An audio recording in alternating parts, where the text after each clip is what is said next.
One in UK time, good evening in Uzbekistan time, and not quite sure about Canada. Is it the morning? Morning, yes, it's morning, 11 a.m.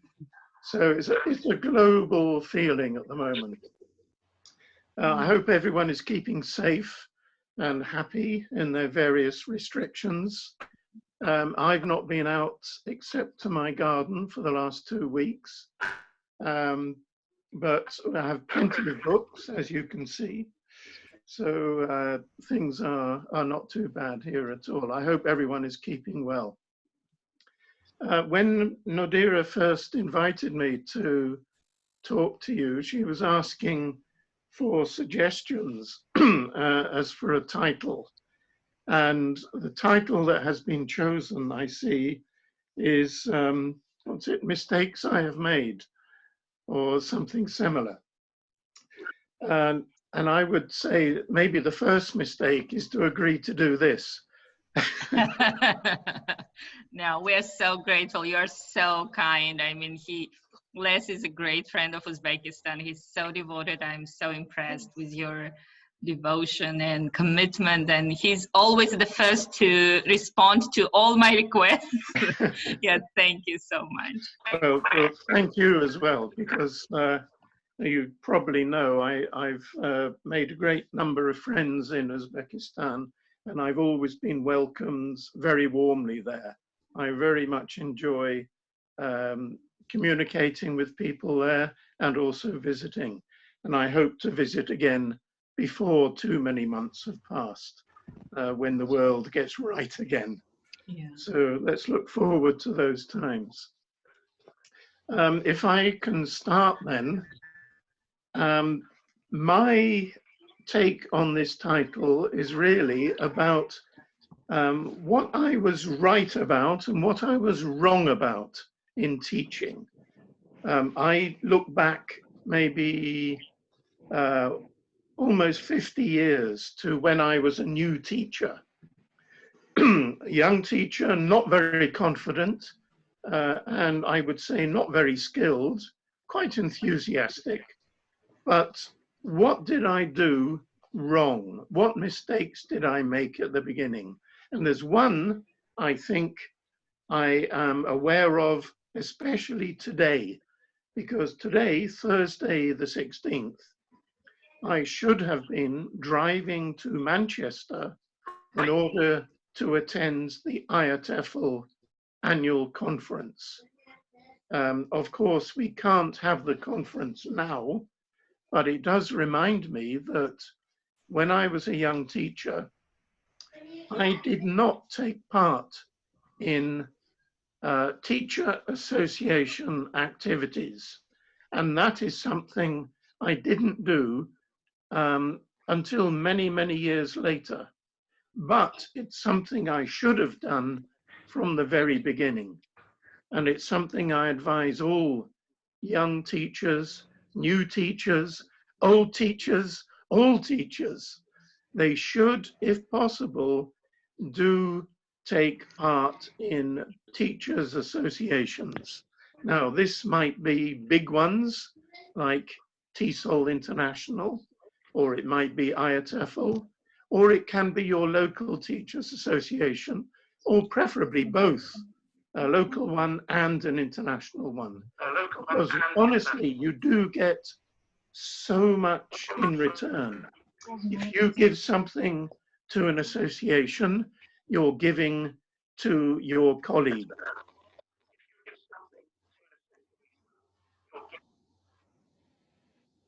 Receiving back lots of things from them as well. So this is something I should have done much earlier in my teaching career. When eventually I did take part actively in teachers' associations, I got a lot of good experience. I learned many things. I made lots of new friends and acquaintances, one or two enemies, but they're not important. And I had a very good time all in all, professionally and personally. And as I keep saying to anyone who knows me, the personal is as important as the professional. It's no good being a wonderful professional if you can't enjoy yourself personally as well. And that's good for our mental health all through the profession, I think. So that's my first thing. I did not take an active part in a teachers' association, and I should have done. And on that topic, IATEFL is running some online activities this coming weekend instead of the annual conference. So if you have the chance, go online and look for those and try to take part. I think the IATEFL president, Harry Kutcher, is giving a webinar this week via the British Council. I think that's available to you in Tashkent as well. All right, where do I go from there? Again, when I was a young teacher, I must say I was not very confident. There are many things I was not confident about, and one of them was being observed, especially being observed by my supervisor or my head of department, or even by colleagues. And this is another mistake I made. I was very reluctant to be observed. I have learned since that this reluctance must be overcome, because no teacher, I don't care who you are or where you are, no teacher knows everything about what happens in his or her class. And to get another teacher's professional opinion is very valuable. There are a few conditions I would attach here before I say it's always good to be observed. And the conditions are these. Firstly, you must be able to trust that person who's observing you. Secondly, that person who observing you should have specific things to observe, not just a general observation, tell me what you think, but ask that person to look at specific aspects of the lesson. For example, you might ask them to look at whether you include everyone, all the students in the lesson. You might ask them to look at your questioning technique. Is it an effective technique? You might ask them to look at your instructions. Are your instructions clear? Are they understood by all the students? That kind of thing. But the main thing, I think, is that you should be open to observation. I talk about this now from both sides. I've had a lot of experience observing other teachers who were working in my department, and I've had experience of being observed as well. I know that the dynamic of a classroom does change when somebody else comes in, somebody who is not normally there. But in time, both your students and yourself get used to this. So I don't think it's really a big problem after a while. But I would repeat that it's best to be observed by someone that you trust, someone that you can observe in turn, and you have a mutually beneficial relationship there. I think that's something that in my early years as a teacher, I made the mistake of not taking advantage of that. Nobody knows exactly what happens in a class, and you can never see everything that's going on. Somebody else in the class may be able to add to your knowledge. There's lots of work being published on research into observation and teacher-student interaction, and it's something you can look at if you're interested in that. I see people have got raised hands here. Is this for a question? I don't know if Nadira is still Yes, I don't know. Maybe they were just testing that Oh, function. just saying hello. Yes, saying hello. Zainab, do you have a question? If not, I'll lower your hand. No. Yeah. Yeah. No, I just posted it before. Okay. While... Yeah. Good. Yes. Okay. Okay, that's fine. Yes. Just to clarify, Les, so do you want to take the questions at the end, or do you want, like, maybe you can stop after each of your mistakes so that we have a little discussion and then move on, or how do you want to handle that? I'm happy to stop after Okay. every mistake because I made a lot. No, I mean, I mean, each of your mistakes, it's a huge area, right? So like, It can be, yes. Yeah. Yes, can be. And I mean, if people have some comments or questions, so yeah. Okay, shall we then invite questions now? Does anyone have questions or any comments about teacher observation or observing your colleagues or your colleagues observing you? Can you see the comments? Do you want me to read them for you, or do you want to read No, yourself? I can read them here. Okay, yes. good. Mamura says it's very stressful. It's so stressful to be observed. And yes, I agree. That's one of the reasons I was very reluctant to be observed. But I think in time, you become more used to it. So although it's very stressful at first, I think it's something that gets less stressful over time, especially as you become more experienced and more confident in your work. So don't worry too much about that. I think really teaching can be very stressful at the best of times, and it's something we all have to get used to.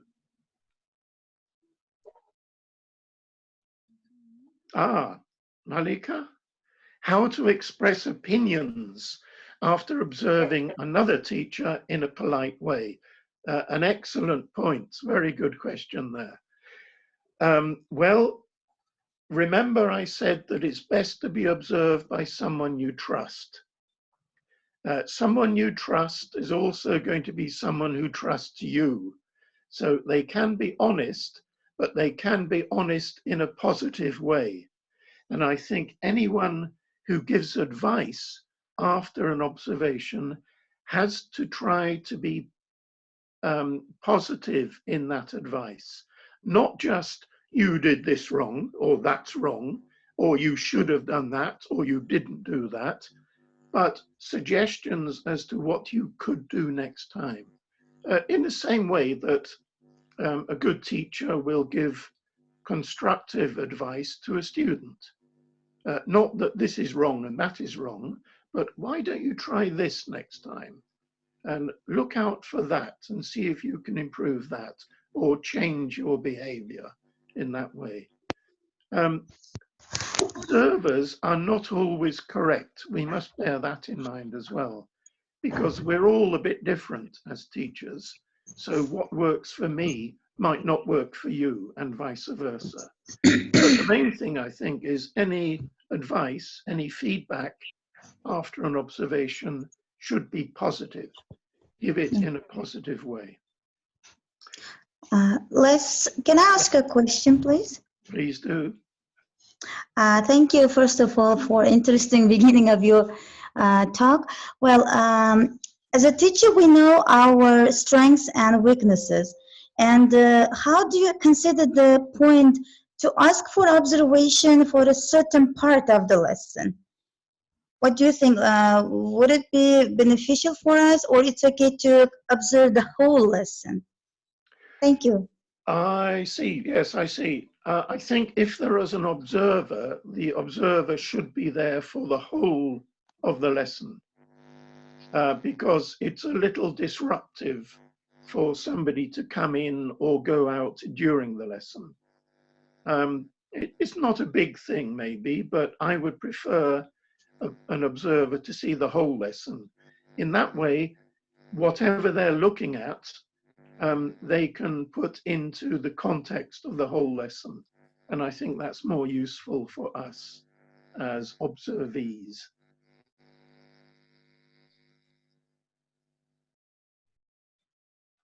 Hello? Mida? Any more about observations? Yeah. I am from Oregon State University. My question is, can teachers, observers can observe one's listeners using cameras?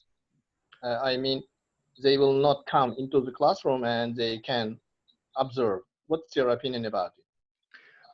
Yeah, there are some teacher training institutions that do that. They put cameras into the classroom rather than people. That does have an advantage in that a camera is easier to ignore than a person. So a person has to be sitting in the class or around the class somewhere.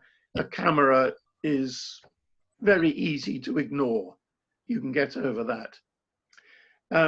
However, although it does have that advantage, there are disadvantages as well. The main disadvantage is that the camera cannot see everything that's happening. It can't see the reaction of a student over there as well as a reaction of a student over there. So a person can see a lot more than a camera. And when somebody looks back at the video that the camera has taken, you get a very limited view of what's going on in the classroom. It can be helpful, but I don't think it's as good as having a person in the class. Thank you.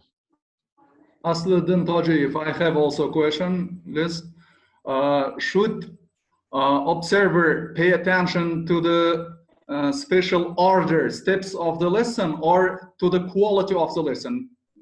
We can see that some teachers don't follow the steps of the lesson, just they will try to cover the quality of the lesson to give good fruit results to students. That's why.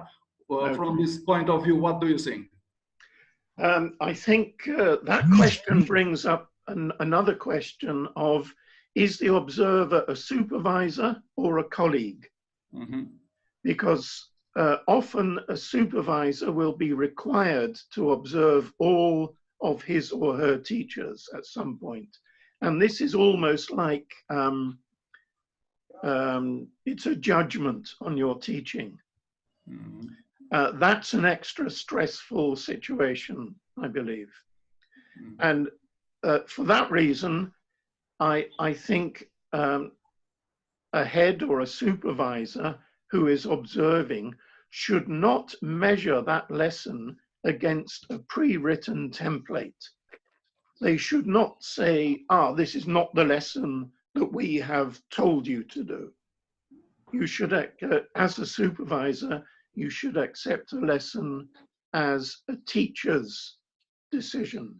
What are the stages? What are the aims of the lesson? They are up to the teacher.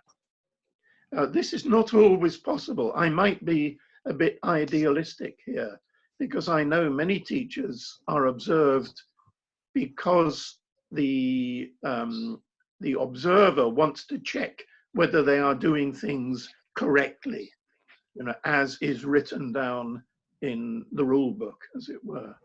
And that's not the kind of observation that's very helpful for any teacher. And it's not the sort of observation that I would recommend. I know we can't get away from it sometimes, though. But back to your question, excuse me, back to your question, if an observer is to be most useful, they should be looking at specific things in the lesson or specific parts of the lesson. They may make general observations about the rest of the lesson, but I think they should go in there with a purpose, a specific purpose, and not just a general request to say, is this good or bad as a lesson? Hello, Les. Hi. How are you? We're very glad to see you. So I got a question to ask, if possible. Okay. So many experts have already admitted the fact that the world is not going to be the same again. This coronavirus has changed the flow of the how business is done across the globe. So how much it will change teaching process? Like, what are your expectations? Yeah, that's another thing. Everyone has been thrown into this. Many people are unprepared for it. I cannot say what the result will be, except to say that many teachers are now experiencing something that they were not ready for. Many are quite happy to do it. Many are not happy. How this will feed into the regular teaching afterwards, it will change it. I think it will make people more aware that there are things that can be done outside the classroom and not face to face. Yes. Personally, yeah, sorry, carry on. I mean, is it too early to make speculations about the drawbacks and the disadvantages of online teaching? No, I don't think I don't think in general that they will change from what they always have been. In many ways, there is nothing new under the sun. And if you look at our situation now, there are bits of it I can relate to what happened before. Before all this started, the idea of the flipped classroom was being promulgated, that students could do preparation online before they go to the classroom, and then in the classroom that would be more dealing with specific problems and practice of what they've already learnt. That apparently was new to many people. I can see that we used to do that when I was at school.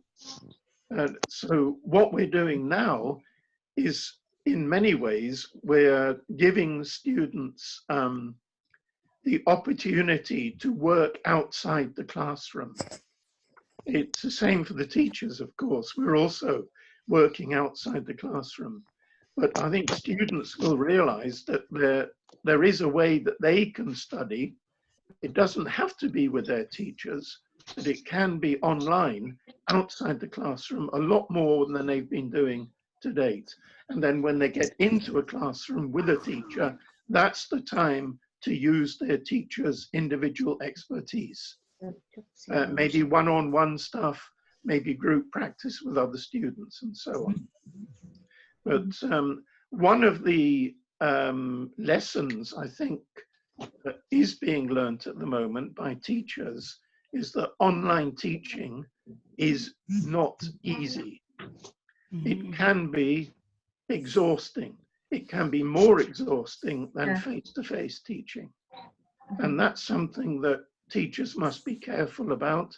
I think it's something that administrators must also be careful about, because teaching is exhausting enough as it is, without adding to the stresses and the burdens with more online stuff. Because it does require preparation. It requires a different form of attention to the work that you're doing. So I would also admit that it has also raised the level of awareness for students. It also put some sort of responsibility on their shoulders, because I see that how actively they are engaged in the classes and how actively they are getting prepared, like even more than in regular classes, because probably this is something new for them. Yeah, I entirely agree as well. And I think that the more we can broaden their experience and give them more confidence in what they're doing, the better. And yeah, you're quite right. This is one way that this can happen. Yes, a very good point. Thank you. Any more, ladies and gentlemen, on the... Yes, you know that I know that you're a Vance friend. Have you met him in England? Who? Vance Stevens. Oh, Vance. Yes. I've not met Vance for many years, I'm afraid. Maybe he is in TESOL convention. You know that I noticed that replacing conventional events for online, make great difference. Even great presenters like, you know, this Kola Levina from TESOL, he must advertise, marketing his presentation before being as conventional presenter. All people market before their actual presentation at Facebook. Therefore, it will be interesting to know how to do things like this, because our people are not accustomed to do so both things together. Okay, it was so easy. Write submission, send to England, go stay in hotel. Nowadays, it's changed all things, the disease and so on. If you meet Vance, greet him from me. Okay.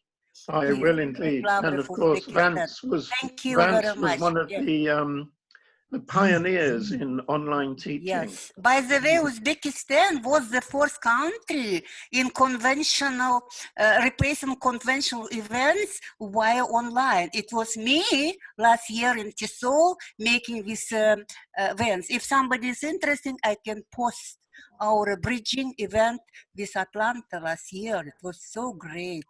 Thank you very much. Well, thank you, Halima. Okay, I think we can move on, right? It's already time, right? So thank you. All right, let me move on. I had sort of grouped my mistakes around 3 areas, and I just jotted down here. One is to do with the classroom, and that's being observed. We've done that. Also, excuse me, also in the classroom, I got things down here. I used to give grammar lessons. Now, this is something that when I was training to be a teacher, we were warned against. And I've read ever since then, people writing that grammar lessons are no good. You should not give grammar lessons. Now, the problem for me and for many people who learn languages is that they love grammar. It's really interesting to look at the grammar of another language.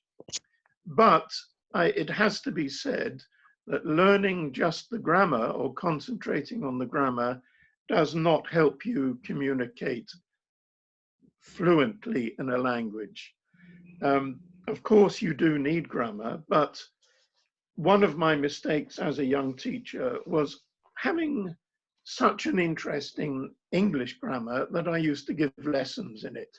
And I might say that the students liked it as well, because when they were learning English grammar, they thought they were learning English. Unfortunately, that was not often the case. They learnt a lot of grammar, but they didn't really learn how to read, write, speak, and listen in the language. So over the years, although people still talk about this a lot, and they say, for example, that you should not give grammar lessons, I still do, but I don't call them grammar lessons, and I don't focus on the grammar. I try to hide it and slip it in disguise, if you like, amongst other things. I don't know what your views about that topic are, as most of you are much younger teachers than I am, whether you've been brought up with the idea that teaching grammar is bad, or whether you still think it's good. Have you got any reactions to that? Nilufar says our students should know grammar for their tests. Now, there's a very good point. What you teach and what the students want to learn is often, or I would say mostly, aimed at what is in the test. One of the first questions that students ask me is this in the test? And if it is, they will happily learn it. If it isn't, they don't want to know. So, should we overtly test grammar or not? My opinion is that we should not, because grammar is tested in their performance in the skills. Alicia says, we love grammar lessons, and I consider It's utterly important at the beginning. Yes, I love grammar lessons too, but how important is it compared to communication? That's the question. I would simply say that the grammar lesson is just a tool to communicate well. It shouldn't be a main focus of the class activities. It's just a tool. It's just the kind of bridge to interactive communication. Right, and I 100% agree with that as well. It's one of the tools we have to give our students, like spelling. I don't think spelling should be an overt aim in a test. Grammar should not be an overt aim in the test. There should not be a grammar test. There should not be a spelling test at the end of the course. But there should be focus on both of those at some points during the course. But the main aim is always communication. Okay. Any other? Yes. When we were school children, we were taught grammar rules. But nowadays, at universities, we teach communicative grammar. And our rules are not taught, but exercises are given from real life. And students enjoy doing those exercises. And in entrance exams, also in the past, there were tests based on grammar rules. But nowadays, there are few than in the past. Right. Yes, I do see this as well. Let's go back to the thing. If you're studying a language, there are two possible main reasons for studying. One is that you're interested in how that language works, or secondly, you're interested in using that language to communicate. Now, both of those, I think, are equally valid. I am fascinated with languages. I love to see how they work. I like to have a look at their grammar to see how it's different from English, how it's the same as English. And in the terms of a university, I think some people should be doing that. They should be studying language as a subject. How does that language work? What can I find out all about that language and about its culture? But the other stream is, how do I use that language? How can I use all the skills in that language? These are two different streams, it seems to me.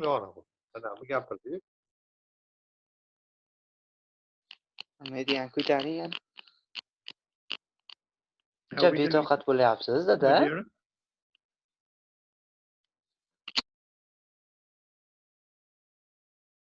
Yes, we can hear Les. These are interesting ideas. So there are lots of messages, as you see in the screen. So people telling that for non-native speakers, for those for whom English is non-native language, probably should be also taught as well in classes. Do you see the messages? Yes. Right. Well, there's something here, actually. This is another mistake that I used to make. It's related to that. About the culture of the language, the sociology of the language. It was a couple of years ago, I read an article in a magazine, I think it was in Uzbekistan, written by your famous international football referee. You know Ravshan? Yes, Irmatov. Yes, Irmatov. He's probably one of the most famous referees in the world. And he was writing in his article about how his English has improved because he's had to go on training with other referees. He's traveled abroad to many countries. He communicates with players in English, with other referees in English, with administrators in English. And he was telling the story of a training session that a group of international referees had.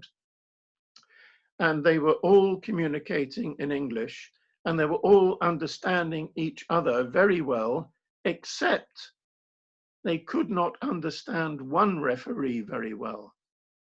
And that referee was the referee from England. Yes. UK. It was global English, globish, what we call.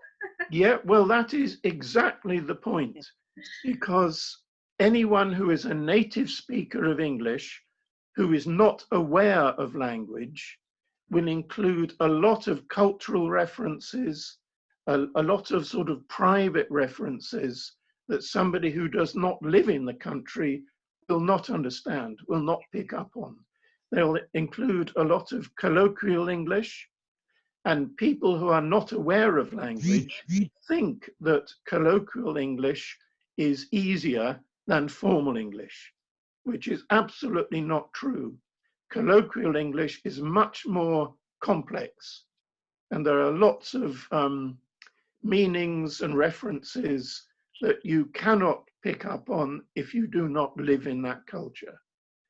So I remember telling many people here in the UK, don't speak colloquially to people from abroad unless they want to learn the colloquialisms, because they will have a hard time understanding you. Rather speak a little more formally, and they will understand you better.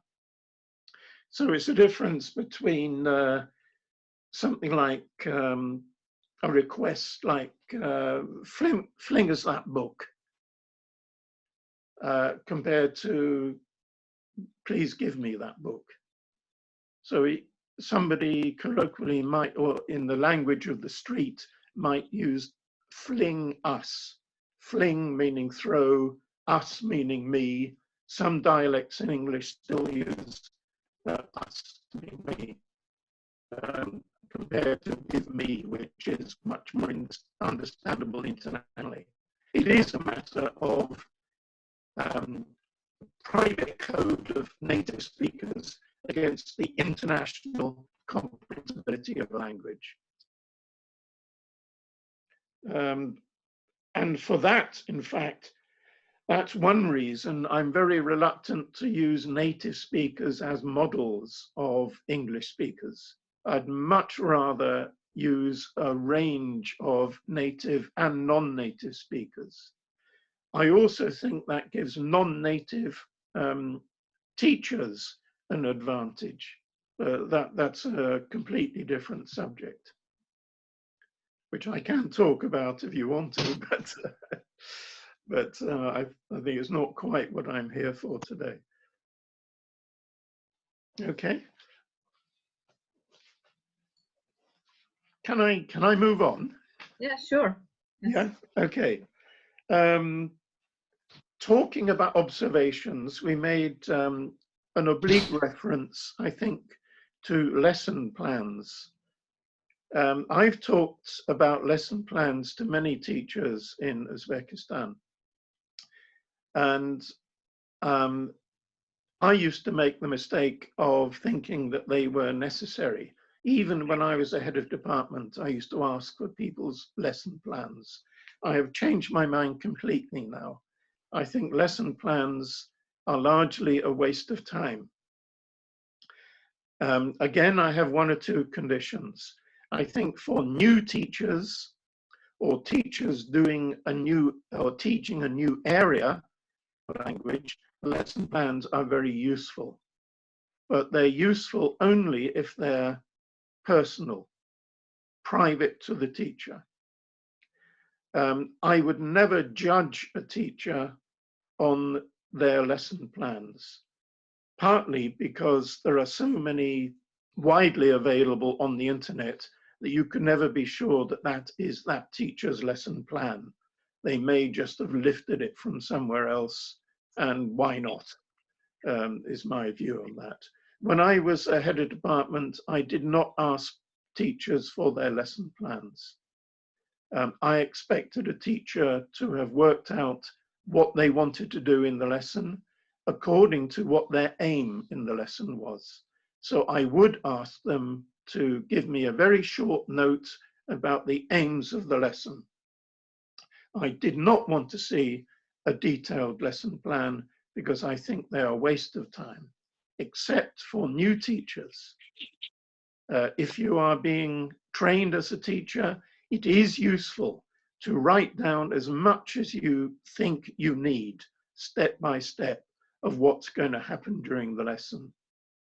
That's good for a while, maybe a year or so, but after that, you don't need to do that. One of the things you'll realize in the first year is that no lesson goes according to your plan. There's always something that takes you away from the plan. And it may be something that you need to follow, that you should not actually stick rigidly to the plan, otherwise you've lost some of the learning and the students don't get the benefit. So in your early years, I tell young teachers, yes, make a detailed lesson plan. It will help you. And after a while of doing this for regularly, you will come to the point where you know what you want to do, you know how you want to do it, and all you really have to focus on is your aim for the lesson. The rest will come naturally. You have your materials, you have your aim, you have your skills and experience, and go on from there. So that is my view about the lesson plan. Now, I know many education systems actually require teachers to produce lesson plans. Strangely enough, they are the kind of systems that often specify what teachers should be doing anyway. So in a way, it should be a lesson plan from the ministry that comes out to teachers, and that should be what you are able to produce each time. But for individual teachers, I would say a lesson plan is not necessary unless that teacher himself or herself wants to produce one for their own reasons, not for their head of department. Mr. Kirkham, Yes. I've got a question. What do you think? Yes, you said that it's good to plan ahead. It's good to plan ahead, but it should not be put in the written form. And the question is, what do you think about the self-reflection process? I would better say it's much more beneficial to record your lesson plan. And then after the class ends, it's better to self-reflect on your teaching process. Because I would say, talking of my personal experience, teaching experience, I would say that I'm forgetful. I may not forget what happened a year ago. So it's best to look back and see what I gained and what I lost, probably, if I self-reflect on my teaching experience. And I will not simply put it in the formal text, but I would simply record it. Yes, yes. Again, I agree with you entirely. My experience and my practice in my teaching years towards the end was that I keep a teaching diary. And each day I would have the aims of that particular class, or the aims would actually spread over a week, probably. And for each day, instead of writing a lesson plan beforehand, I would write reflections afterwards. So it's a sort of lesson plan in reverse. Yes. But if you don't refer back to those, then that's a waste of time as well. So one of the important things is that you should keep those reflections and regularly look back at them and learn lessons from your own experience. Thank you. Okay, how are we doing? Just great. We're so I have on anyway. another topic. If I talked to any one of you in Uzbekistan before, I've probably mentioned this topic to you, and that is that there is no future tense in English. That is one of the big myths, I think. Let me put this into context. In any language course, there's usually an organizing structure to it. When I started working as a teacher, most language courses were organized according to grammatical points. So you would start with the basic tenses, you would start with the present tense, present continuous probably, and then present simple, and then chapter 3 or module 3 or whatever would usually be the future tense.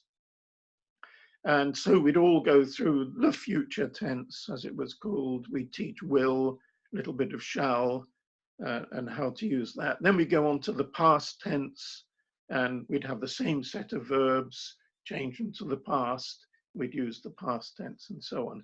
It took me many years to realize that, in fact, there was no future tense. There are present tenses, past tense as well, but there is no future tense. Whenever we're talking about the future in English, we use other tenses or we use the modal, will. And it's that will that was being called a future tense.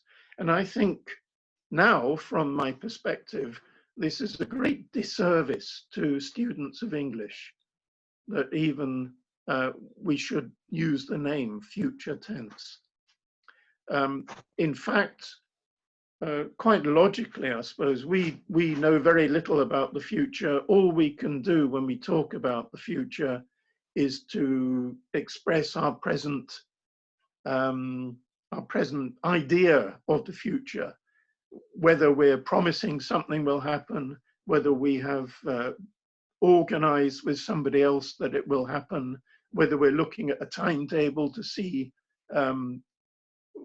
about happenings in the future. So it's much better for students, I think, to understand that most of the time that we refer to the future in English, it's not using will. It's usually using a present tense with an adverb. So for me, we should never talk about a future tense. We can talk about how to talk about the future, but we use, I actually ban the term future tense. It's unfortunate, really, that the names of tenses also refer to the past, present, and future in the timeline. I prefer them to have completely different names so that we can separate the form of a tense from the use of a tense or the purpose of it. So that's my bee in my bonnet, or my hobby horse, that I complain bitterly about the term future tense whenever I come across it. If anyone is interested, they can look up research on this and find out exactly the balance of uses for the future. What do people use to refer to the future in English? And I would, if I were a betting man, I would not bet on using will. I would bet that it's more often a present tense that's used when we refer to the future. So what you are stating is that future is rarely used by native speakers. A future simple, as you said. There is no tense, as far as I'm concerned, as future simple. We have a modal, will, which refers to one's will, one's, am I promising this? Or am I telling you, am I ordering you because it's my will that you do it? But I don't believe we should think about it as a tense. Mm-hmm. Do you try to avoid using will, especially, or is it natural for you? No, it's just not the first thing I teach when I want students to talk about the future. I'd probably use the present tenses first. I'd go on to will later, but I'd include it with other modals like may or might. Yes, interesting. I never heard about that before. Oh, maybe it's only me that thinks it. Don't believe everything I say. Think about it. If you agree with it, that's great. We can talk more. But if you don't, I'm willing to discuss it further. Thank you. I think we're almost, our time is almost up, isn't it? Yes. So, it's almost, well, what's the time in Uzbekistan? 9 p.m. So do you want to take any other comments, or we can wrap up? Well, if somebody has a question that they'd really like to put, then yes, please do. Thank you very much. Thank you very much. Yes. Thank you very much. Especially Thank you. about observation. Thank you very much. Oh, thank you, everyone. Thank you. It has Stay been safe, really useful keep for us. well. Thank you Good so luck. much. Thank you very much for the wonderful webinar. Thank you. Thanks a lot.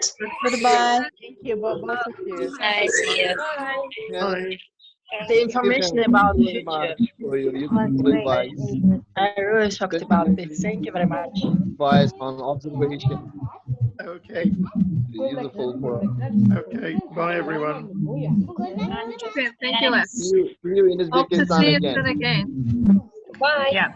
Thank you, Les, a lot. It was really interesting, and it was very interactive as you wanted. I think, yeah, people got lots of questions to think about. I think you gave lots of food for thought. Well, you did a good job there, Nadira. Thank The you very webinar much. was absolutely informative for all of us. Thank you a million. Thank you. Stay Thank you. safe, yes, Oh, and healthy, Stay yes. safe. Hope to see you in Uzbekistan soon. I hope so too. Yes. Thank bye. you, but I Thank you was so very late. much. It's so sad. Yes. Thanks a lot.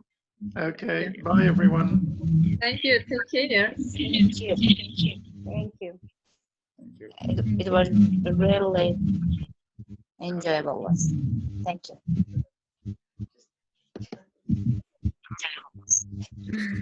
Okay, bye. I'll end the call now. Okay, Nadira, thanks very much. Thank you. Thank you. Okay, bye.